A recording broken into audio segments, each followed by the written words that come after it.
The virtual gym is the only technology that reduces visceral fat. You cannot reduce visceral fat with lasers on the left.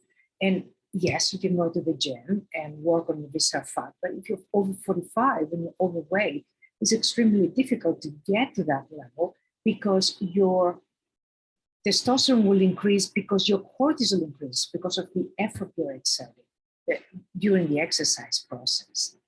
And then you get into a vicious circle because cortisol will increase weight gain, and this low testosterone will also increase weight gain, and it will make you feel tired.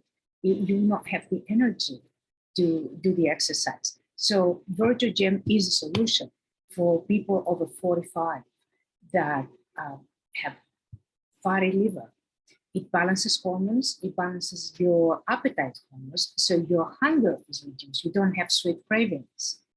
That is very important because then results do not rebound.